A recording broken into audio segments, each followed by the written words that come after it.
Hey guys, welcome to my vlog. My hair looks really rough right now because I skied with a helmet on it for 3 days and I got body showered but I didn't wash my hair because I was just going back in the helmet, and then I just flew 12 hours.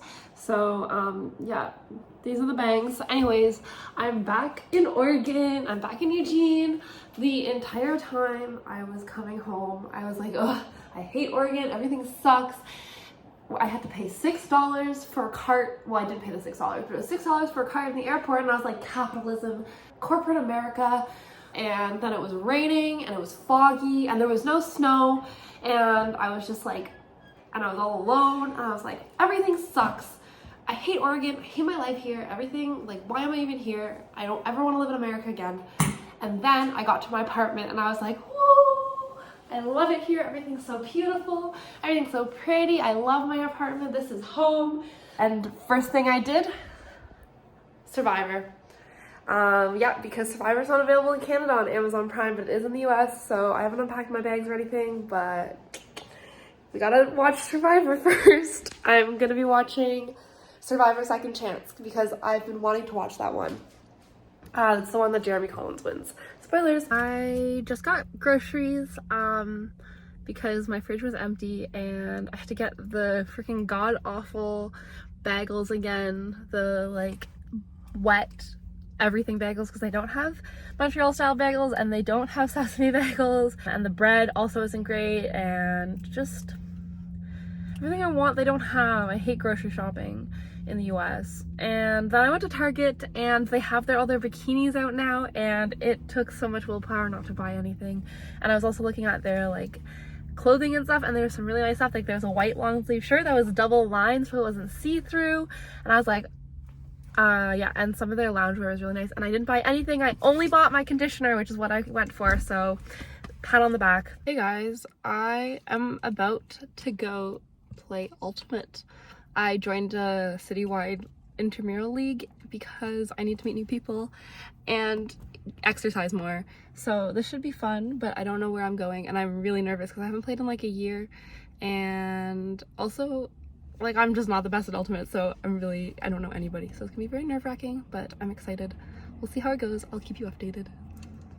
Hey guys, I just finished the Ultimate game and we played outside. I've never played outside before and the wind was pretty crazy. The game went okay. It's good vibes.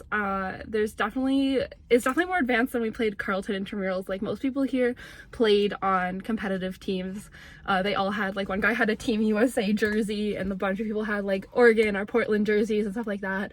And they were all talking about playing for leagues and stuff, and I was like, yeah, you know, I have a friend Ben who plays on Team Canada, who made the Team Canada team, and I have a few other friends. Taylor, I don't know if you know her, you definitely don't, who's the women's captain. So, you know, I was flexing my friends and they were flexing their own accomplishments, but it was pretty good. I touched the disc twice. Once it was definitely a foul, but they decided not to call it on me because I am small and definitely like one of the most inexperienced.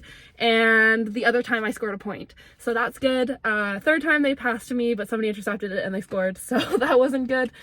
But overall, good vibes. It seems like people like don't care if you're not good or anything. It's very supportive vibes, and I'm excited to learn more plays and yeah, just be out here. And it's also good because I feel like I just met more people that were friendly than I did my entire fall semester. Just like the winter semester hasn't even started and I met like so many new people who were friendly and were interesting, so yay.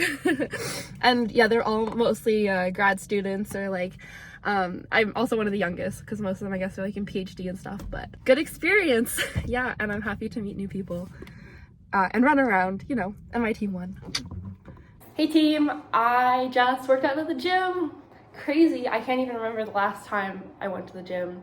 As everyone knows, I'm more of a like outdoor ski, swim, hike, run kind of girly, dance than I am a gym girly, because I don't know, I just like being outside, I guess. I like moving, like traveling. It was fun. The thing about the gym and stuff is like I can never get myself to go, but then as soon as I'm there, I'm like, I could go forever, I love this so much, but then just like getting there is the hard part. So I'm like thinking about the mentality that Renee told me long ago, that It's better to do a little bit than nothing at all. And if you just go out and do 5 minutes, that's still a win. So that's what I was thinking today, because I came home because my period started and I was having really, really bad period cramps. And then I took like 4 extra strength Insta Advils and I lay in my bed for like 3 hours watching Survivor, dealing with my cramps. And then the cramps were gone and I'm like, I was stir crazy because I was just lying in my bed for 3 hours, and I was like, you know what? It's only 6:30, I'm gonna go to the gym. And I did. So pat on my back, I cycled for like 20 minutes, I did the elliptical, and then I did some squats with some weights, but then I came back to my room for like the floor stuff, like, you know, like core and stretching and stuff like that, because there was a lot of men at the gym, and I didn't want to be on the floor around them. Also, the gym is literally my apartment, which is so convenient, so I literally just had to walk back to my apartment, so that is great for me. Also, I listened to Taylor Swift the whole time I was working out. I was listening to 1989.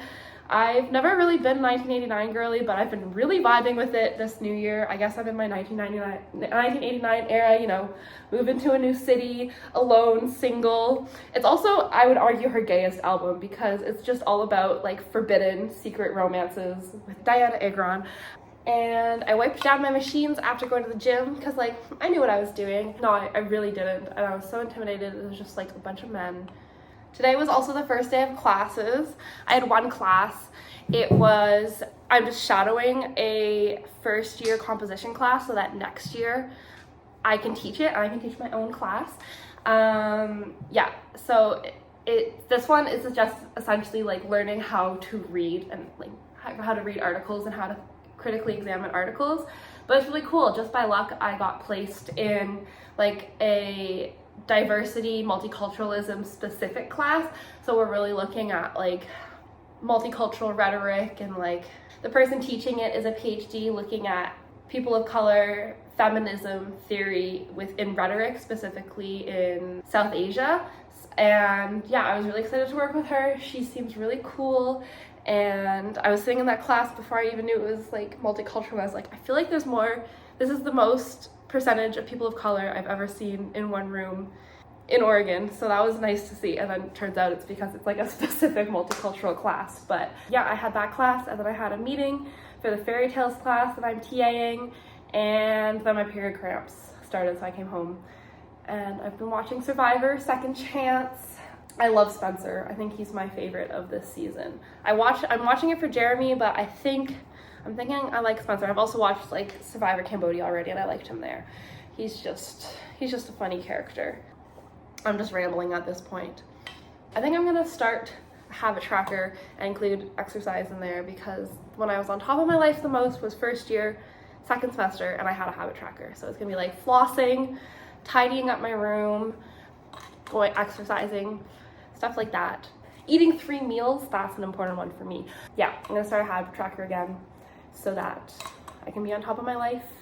Okay guys, I have set up in my art journal, we have my year in pixels. I did this for like 4 years and I stopped in like 2020. I don't know why, but I haven't done it for 2 years, but we're doing it again. Except I fucked up and I missed March when I wrote the dates. That's why there's a black border and I have to write it now in white. Now on the other page we have the legend, and we have my list of big days, and now we have my January habits tracker. This one I also fucked up because I meant to do 8, but then I accidentally made double the boxes. I made 16 boxes because I messed up my math. So then I just started making up more. So we have a bunch of habits to track, so it's just fun. Haven't done laundry yet this year. That's pretty predictable. I have also been listening to Renee Rapp's new EP, and it's a banger. I think my favorite is Too Well, All Too Well, Too Well. But I also like Strangers to Lovers, obviously. And I also really like the one about her mom and being like, don't worry, my mom. That one's really sweet. But I love them all. Yeah, it's a good EP. It's a no skip EP. Hello everyone, you will hear me clacking, and I have my violin. I just had my first orchestra rehearsal. I joined the campus orchestra. It's just strings and it's like really low-key because It's just for people that aren't music students that want to keep playing their instruments, which is like exactly for me. We meet once a week, and it was good, except like I'm the only master's student there. They're all undergrads and mostly first years too. Like I was like surrounded by all first years, and I was like, everyone is so young, because I literally teach first year classes. But then they were like, oh my god, you look so young. I could, like, because I thought I was a first year too, and I was like, no, I'm a master's student. And then I was like, yeah, it's so embarrassing because I have to teach these classes, I have to teach these first years, and I look the same age. And it was not relatable to them. And then they were all talking about living in residence and stuff, and I was like, I have to bus home. But whatever, what's the difference in a couple of years? Okay, I just chatted to somebody who's in third year, and they said that there's always grad students in the orchestra. It just happens that this semester I'm the only grad student. That's so intimidating. But it's also like, I don't know, it's weird because I'm used to being the youngest in all these spaces here. Like in my grad program, I'm the youngest by far, and like I'm teaching and stuff and all that, you know, like I'm in a space where I am for sure the youngest. So now I'm here and I'm like for sure the oldest, and I was like, I don't know what to make of that. I just have to be like, put aside my prejudice against undergrads and be like, you know what, we're only 2 years apart. Fun to be a part of something. We sounded terrible. Yeah, it was so bad. Everyone was sight reading. Everyone was getting lost. The conductor is also an undergrad student learning how to conduct. So like, it was a mess through and through. We sounded terrible, and I had a lot of fun. That's all that matters. Okay, I am home now, obviously, and I was thinking about elitism after I vlogged about it, because obviously I'm participating in elitism, but I also hate it. So I'm like, I feel like everyone does that, you know, like you're like in your first year and then you move up into second year and you're like, oh, we're not like the first years anymore. Imagine being a like first year student. Haha, that's so embarrassing. And you remember even when I was like little, like, you know, when you move up from the junior yard to the senior yard, like you won't mix with the juniors anymore. And I feel like I'm doing like the exact same thing, you know, now that I'm a grad student. I'm not gonna talk to the undergrads, which is stupid.